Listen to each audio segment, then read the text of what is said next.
Dear God, if I would have written this poem when I was 12, it would have been a completely different poem, but at 12, I didn't even know that I liked poetry. Dear God, thank you for helping me grow. Dear God, if someone would have asked me when I was 12 what I believed, I would have turned to look at my parents and tried to match each movement of their lips. Dear God, thank you for giving me parents who, when after telling me what they believed, then stopped and said, "But what do you think?" Dear God, I know that you are real. I always knew that you were real, but I think I re-met you when I met the idea that maybe you're not exactly who I thought you were. When I met the idea that maybe you are too much God for me to ever understand. When I met ideas. Dear God, thank you for ideas, for thoughts.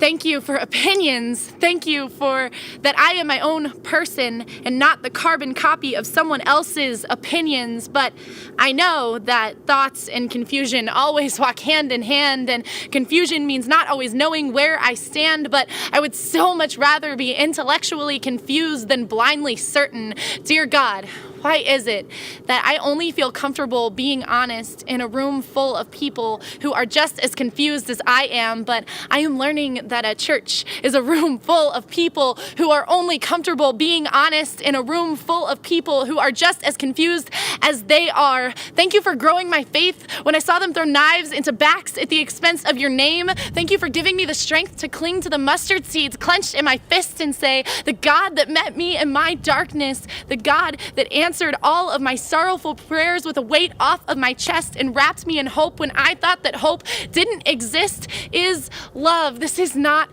love. I can see him in the stars and hear him in my mother's voice saying, be safe. I feel purpose flow in and out of my lungs and pump through my veins, but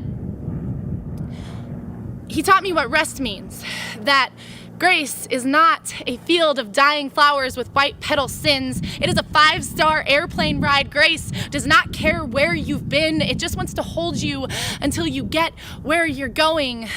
Thank you, God, that you are not swayed by hearts full of hate or rooms full of people who are hiding, and uncomfortable that some people are comfortable in rooms full of people who are hiding or wear their honesty on the outside like a jacket with a broken zipper. They can't just shed it like skin or swallow it like the pills that we clench in our fists and replace the mustard seeds when things get too honest.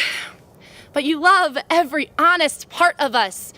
You never tire from calming the bees in our brain that live in the white sin petal flower field that we can't seem to stop from watering.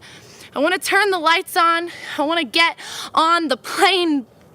Dear God, I will never stop searching, but the honest truth is that I am a always dreamer, sometimes broken, mostly confused girl, still figuring out who you are, and I think that's okay.